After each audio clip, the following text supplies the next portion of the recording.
Hello friends, నేను మీ Bombay భారతక్కను. Instant palak dosa ఎలా తయారు చేద్దామో చూద్దాం రండి. ఆకుకూరలంటే ఇష్టపడని పిల్లలకు ఇలా పాలక్తో దోశ చేసి పెట్టినట్లయితే ఇష్టంగా తింటారు. రోజు ఏదో ఒక విధంగా ఆకుకూరలు తినడం వల్ల కంటి చూపు మరియు రక్తం బాగా ఉంటుంది, జీర్ణం కూడా బాగా అవుతుంది. బొంబాయి రవ్వ లేదా దీన్నే సూజీ కూడా అంటారు. 1 కప్ పాలక్ ఆకులు మాత్రమే 15 తీసుకోండి. కొద్దిగా కొత్తిమీర. ఆకుకూరలకు ఉప్పు తక్కువగా పడుతుంది కాబట్టి 1/2 టేబుల్ స్పూన్ చాలు. చక్కెర 1/2 టేబుల్ స్పూన్ వేసుకోవడం వల్ల దోశలు మంచి కలర్లో వస్తాయి. పెరుగు 3/4 కప్. ఈనో పౌడర్ లేదా వంట సోడా. ఒక మిక్సీ జార్ తీసుకొని అందులో కేవలం పాలక్ ఆకులు మాత్రమే వేసుకోండి. బొంబాయి రవ్వ 1 కప్పు వేసుకోండి. ఏ కప్పుతో అయితే రవ్వ తీసుకుంటామో అదే కప్పుతో 3/4 కప్ పెరుగు తీసుకోండి. దోశ మంచి కలర్లో రావడం కోసం కొద్దిగా కొత్తిమీర వేసుకోండి. ఉప్పు, చక్కెర,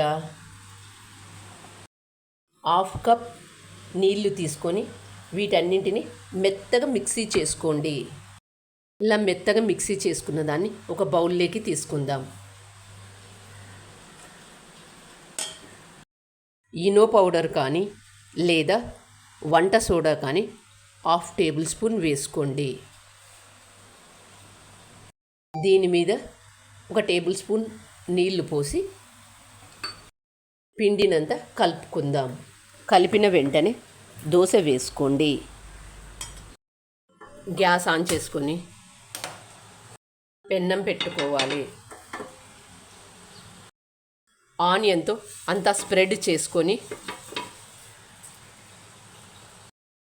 మంటను లో ఫ్లేమ్లో పెట్టుకొని ముందుగా మనం తయారు చేసుకున్న ఈ బ్యాటర్ను పెన్నం మీద వేసుకోవాలి.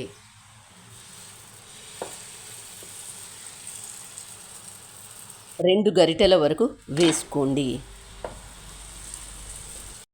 మంటను మళ్ళీ మీడియం హీట్లో పెట్టుకోండి.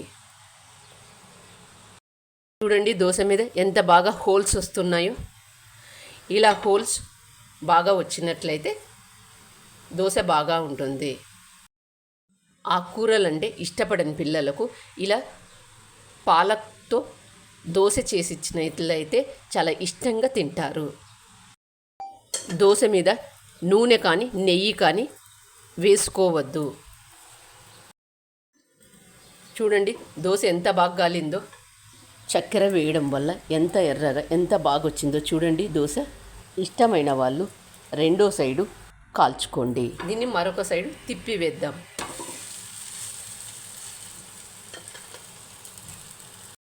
మంటను మీడియం హీటులో పెట్టి కాల్చుకోండి.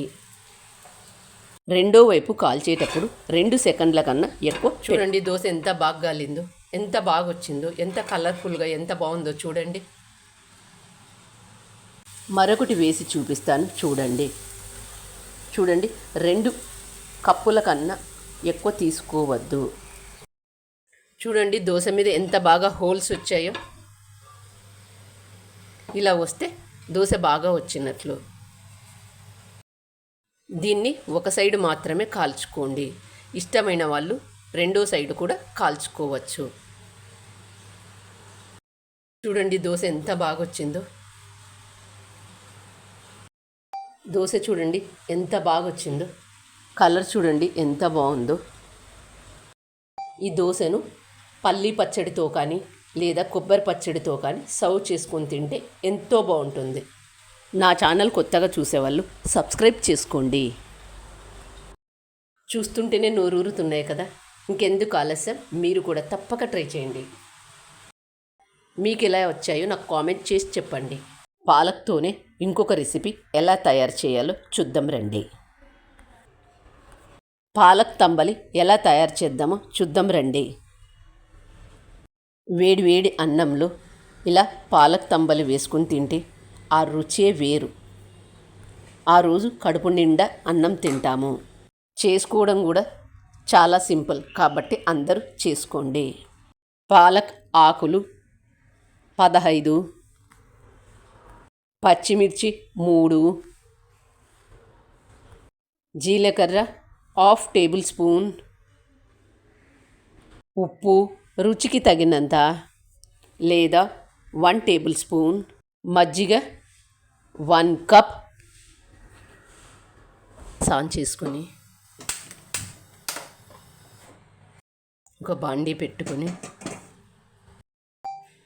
½ టేబుల్ స్పూన్ ఆయిల్ వేసుకొని జీలకర్ర, పాలక్ ఆకులు, పచ్చిమిర్చి వీటన్నింటిని మగ్గించుకోవాలి. పాలక్ కేవలం ఆకులు మాత్రమే తీసుకోండి, కాడలు తీసుకోవద్దు. కంటి చూపు బాగుండాలన్నా పాలక్ను రోజు ఏదో ఒక విధంగా తీసుకోండి.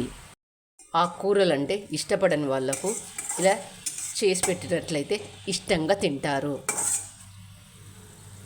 నా ఛానల్లో పాలక్ పప్పు, పాలక్ దోశలు, పాలక్ పూరీలు అన్నీ ఉన్నాయి, చూసి చేసుకోండి. పూర్తిగా చల్లారిన వీటిని మిక్సీ జార్లో వేసుకొని మెత్తగా మిక్సీ చేసుకోవాలి. ఉప్పు వేసుకొని మూత మూసి మెత్తగా మిక్సీ చేసుకోవాలి. కొద్దిగా నీళ్లు పోసుకొని మరొకసారి మెత్తగా మిక్సీ చేసుకోవాలి. ఒక గిన్నెలోకి మజ్జిగ తీసుకొని మెత్తగా మిక్సీ చేసుకున్న పాలక్ను ఇందులో వేసి కలుపుకోవాలి.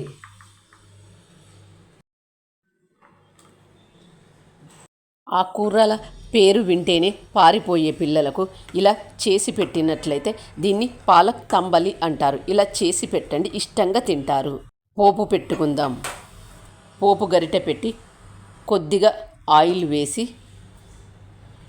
ఆయిల్ వేడైన తర్వాత తాలింపు గింజలు, ఎండుమిర్చి,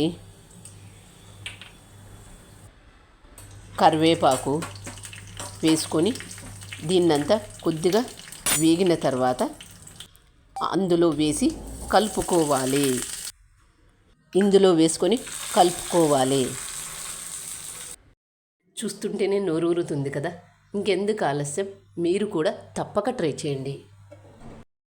మీకు ఎలా వచ్చిందో నాకు కామెంట్ చేసి చెప్పండి. మనం రోజు టీవీ, కంప్యూటర్, ల్యాప్టాప్, మొబైల్ అన్నీ చూస్తూ ఉంటాము. కాబట్టి కంటి చూపు బాగుండాలంటే ఇలా చేసుకుని తింటే చాలా బాగుంటుంది. చదువుకునే పిల్లలకు ఇలా చేసి పెట్టినట్లయితే కంటి చూపు బాగుంటుంది. పాలక్తో చేసే ఈ 2 రెసిపీలు ఎలా ఉన్నాయో నాకు కామెంట్ చేసి చెప్పండి. Thank you for watching.